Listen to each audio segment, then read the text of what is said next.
प्यारे बच्चों, मैं संगीता तोमर, प्रवक्ता इतिहास, राजकीय वरिष्ठ माध्यमिक पाठशाला शिलाई, शिक्षा खंड शिलाई, जिला सिरमौर, आप सबका एक बार फिर से हर घर पाठशाला कार्यक्रम में स्वागत करती हूँ। आज मैं आपके लिए अध्याय 6 का चौथा भाग लेके आई हूँ और इस भाग में हम नगरों के विकास की बारे में पढ़ेंगे कि जो रोमन साम्राज्य के पश्चात यूरोप के जो अधिकांश नगर थे उसका लोप हो चुका था। और कारण क्या था कि रोमन साम्राज्य पर जो आक्रमण करने वाले बर्बर जो आक्रमणकारी थे उन्होंने रोमन साम्राज्य के अनेक नगरों को नष्ट कर दिया था। लेकिन 11वीं शताब्दी में परिस्थितियों में परिवर्तन आया और इससे मध्यकाल यूरोप में अनेक नगरों का उत्थान हुआ। यद्यपि जो ये नगर थे भले ही आज के नगरों की तुलना में भव्य और विशाल नहीं थे, किंतु उन्होंने उस समय के समाज को काफ़ी सीमा तक प्रभावित किया। अब हम बात करते हैं कि वहाँ पर जो ये नगरों का उत्थान हुआ इसके क्या कारण थे। तो सबसे पहले कृषि का विकास, कि रोमन साम्राज्य के पतन के पश्चात यूरोप में अराजकता का बोलबाला था और इससे कृषि एवं व्यापार को गहरा आघात लगा। अर्थव्यवस्था के तबाह हो जाने से बड़ी संख्या में जो नगर थे वो उजड़ गए। धीरे धीरे परिस्थितियों में परिवर्तन आया और इससे कृषि के विकास को बल मिला। फसलों के अधिक उत्पादन के कारण जो कृषक थे वो धनी हुए और इन धनी किसानों को अपनी आवश्यकताओं से अधिक खाद्यान्न को बेचने और अपने लिए और कृषि के लिए आवश्यक वस्तुओं को खरीदने के लिए एक बिक्री केंद्र की आवश्यकता हुई। तो शीघ्र ही जो ये बिक्री केंद्र थे उसमें दुकानों, घरों, सड़कों और चर्चों का निर्माण हुआ। तो इस तरह से नगरों के विकास की जो आधारशिला तैयार हुई। अब बात करते हैं व्यापार की, कि 11वीं शताब्दी में यूरोप और पश्चिमी एशिया के मध्य अनेक व्यापारिक मार्गों का विकास हुआ था और इससे व्यापार को एक नई दिशा मिली। इटली, जर्मनी, इंग्लैंड, पुर्तगाल, बेल्जियम, यहाँ पर व्यापारियों ने मुस्लिम एवं अफ्रीका के व्यापारियों के साथ संबंध स्थापित किए। तो व्यापार में आई इस तीव्रता ने नगरों के विकास को एक नया प्रोत्साहन दिया। अब इसके बाद बात करते हैं धर्म युद्ध, कि धर्म युद्ध जो था वो किस तरह से नगरों के उत्थान का कारण बना। तो जो धर्म युद्ध थे ये यूरोपीय ईसाई और मुसलमानों के मध्य 1096 से लेकर 1272 के मध्य लड़े गए। इन धर्म युद्धों का वो जो वास्तविक उद्देश्य वो था ईसाइयों द्वारा अपनी जो पवित्र भूमि थी जेरूसलम उसको मुसलमानों के आधिपत्य से मुक्त कराना।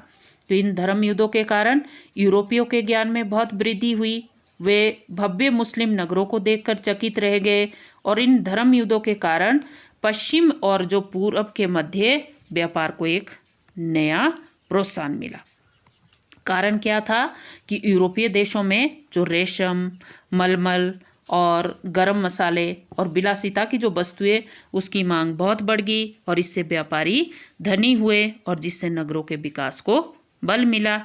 इसके बाद नगरों की स्वतंत्रता, तो ये भी बहुत मोस्ट है कि मध्यकाल में एक कहावत प्रचलित थी कि जो नगर की हवा है वो स्वतंत्र बनाती है। तो उस समय जो बहुत सारे जो कृषक दास थे जो स्वतंत्र होने की इच्छा रखते थे वो अपने सामंत द्वारा किए जा रहे अत्याचारों से बहुत दुखी थे। तो वे नगरों में जाकर छिप जाते थे। यदि कोई कृषक दास अपने सामंत की नज़रों से 1 वर्ष तथा 1 दिन तक छिपे रहने में सफल हो जाता था तो उसे स्वतंत्र कर दिया जाता था। वे नगर में रहने वाले विभिन्न विचारों वाले लोगों से मिलता था और यहाँ उसे अपनी स्थिति में सुधार करने के भी अवसर प्राप्त होते थे और वह किसी भी व्यवसाय को अपना सकता था और यहाँ पर वो कोई भी विलास की जो सामग्री वो खरीद सकता था। तो इस तरह से जो नगरों की जो स्वतंत्र जो जीवन था ये भी कहीं ना कहीं नगरों के उत्थान का कारण बना। अब हम बात करते हैं नगर की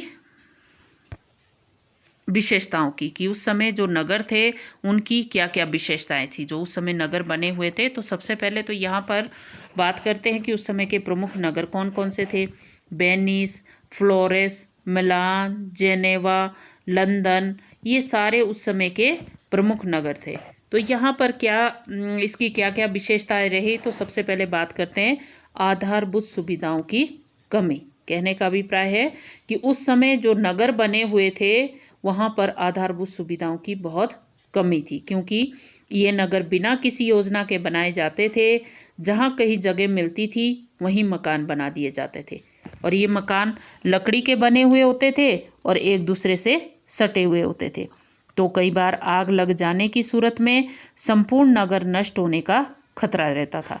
और नगरों की गलियां बहुत तंग होती थी, सड़कें कम चौड़ी और कच्ची होती थी।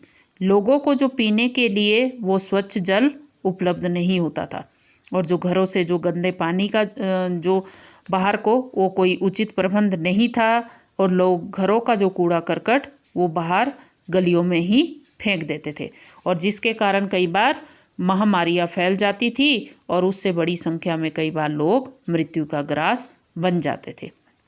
ये तो था पहला हमारा जो नगरों की विशेषताएं। अब दूसरा पॉइंट जो हमारा रहेगा सुरक्षा व्यवस्था का, कि उस समय मध्यकाल को यदि हम युद्धों और आक्रमणों का काल कहें तो इसमें कोई भी अति कथनी नहीं होगी। इस समय अराजकता के द्वारा जो चोर और लुटेरों ने खूब फायदा उठाया हुआ था, उनको जहाँ भी मौका मिलता वहीं वो हाथ मार जाते थे, और इसके चलते नगरों की सुरक्षा व्यवस्था की ओर विशेष ध्यान दिया जाता था। और उस समय जो नगर होते थे उसके चारों ओर एक विशाल दीवार बनाई जाती थी, और इस दीवार के बीचों बीच पहरे के लिए बुर्ज बनाए जाते थे, और इनमें सदैव पहरेदार को तैनात रखा जाता था। और इस विशाल दीवार के अतिरिक्त नगर की सुरक्षा के लिए नगर के चारों ओर एक विशाल खाई बनाई जाती थी, और जो कि मतलब हमेशा पानी से भरी होती थी। और इसका उद्देश्य ये था कि अगर कोई भी आक्रमणकारी वो आसानी से नगर पर आक्रमण ना कर सके। और इस पर जो ये खाई थी, इस पर एक लकड़ी का पुल बनाया जाता था, तो आक्रमण के समय इन पुलों को गिरा दिया जाता था। और नगर की विशाल दीवारों में कुछ दूरी पर लोहे के विशाल दरवाजे बनवाए जाते थे, और यहाँ पर भी पहरे का प्रबंध होता था। रात्रि के समय चोर, डाकुओं और जंगली जानवरों से लोगों की सुरक्षा के लिए इन दरवाजों को बंद किया जाता था। तो ये तो था हमारा सुरक्षा व्यवस्था। अब बात करते हैं श्रेणियों की, कि उस समय जो श्रेणियां थी उनका क्या रोल था। तो जिस प्रकार से हमने देखा कि जो नगरों में अधिकांश जो लोग रहते थे वो थे व्यापारी, और प्रत्येक शिल्प और उद्योगों ने व्यापार को प्रोत्साहित करने के उद्देश्य से अपनी अपनी श्रेणियां गठित कर रखी थी। जो श्रेणियां थी इनका जो कार्य था उत्पादन की गुणवत्ता, उसके मूल्य और उसके बिक्री पर नियंत्रण रखना।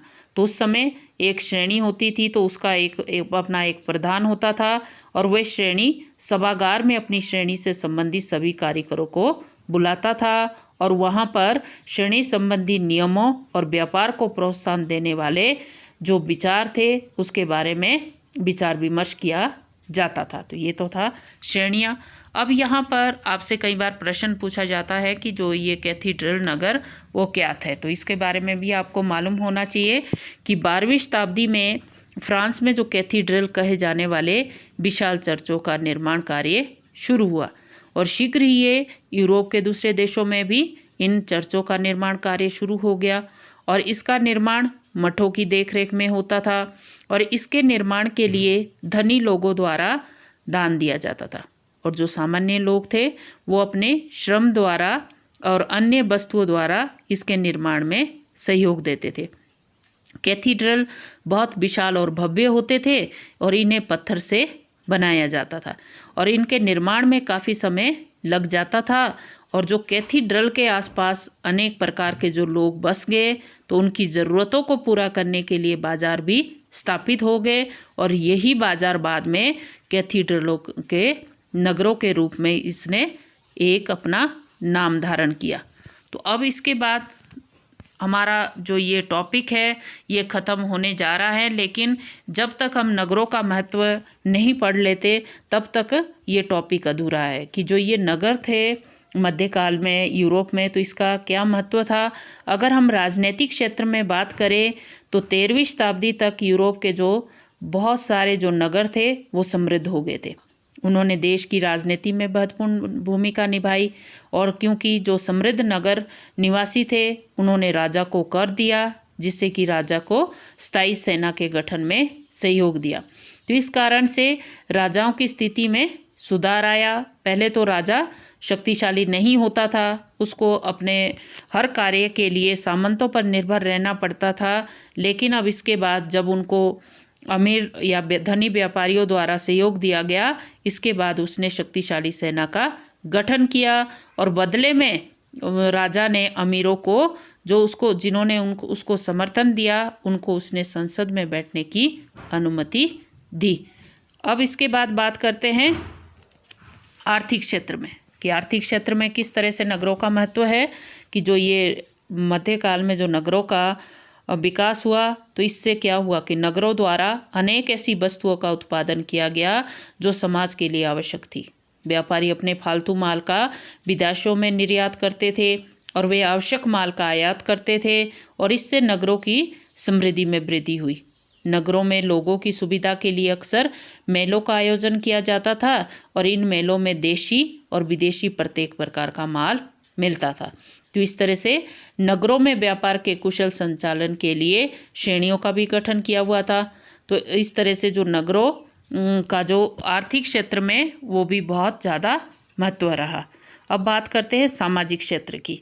तो सामाजिक क्षेत्र में अगर मध्यकालीन यूरोप की बात करें तो उस समय यहाँ पर जो सबसे ज़्यादा जो फायदा मिला वो कृषक दासों को, क्योंकि पहले जब कृषक दास सामंत के पास कार्य करते थे तो उस समय उनको अपनी सारी आवश्यकताओं के लिए सामंत पर निर्भर रहना पड़ता था। लेकिन अब जब नगरों का विकास हुआ तो उसके बाद वो कृषक दास नगरों में जाने लगे और वहाँ पर वो अपनी संपत्ति खरीद सकते थे, उसको बेच सकते थे और इसके साथ साथ धनी लोगों ने भी अपने लिए विशाल घर बना लिए थे और विलासिता का जीवन वो व्यतीत करने लगे। और नगरों के उत्थान से यूरोप में समाज के जो दो नए वर्ग का उत्थान हुआ वो थे श्रमिक और मध्यम वर्ग। तो इस तरह से सामाजिक क्षेत्र में भी नगरों का महत्व बहुत ही अधिक था। अब करते सांस्कृतिक क्षेत्र में कि सांस्कृतिक क्षेत्र में क्या हुआ कि जब नगरों का विकास हुआ तो धनी लोगों ने नगरों के सौंदर्य को बढ़ाने के उद्देश्य से अनेक उद्यान लगवाए। उन्होंने सड़क मार्गों और यातायात के साधनों का विकास किया और उन्होंने भवन निर्माण कला, चित्रकला और साहित्य को प्रोत्साहित किया। तो इस तरह से नगरों का अगर महत्व है तो उसने राजनीतिक क्षेत्र, आर्थिक क्षेत्र और सामाजिक क्षेत्र, हर क्षेत्र में यूरोप के समाज को प्रभावित किया और जिसके कि दूरगामी परिणाम निकले। तो इस तरह से आज का जो हमारा ये टॉपिक ये यहीं पर ख़त्म होता है और आप इसे अपनी नोटबुक पर ज़रूर लिखें। और इसी के साथ जय हिंद, जय भारत।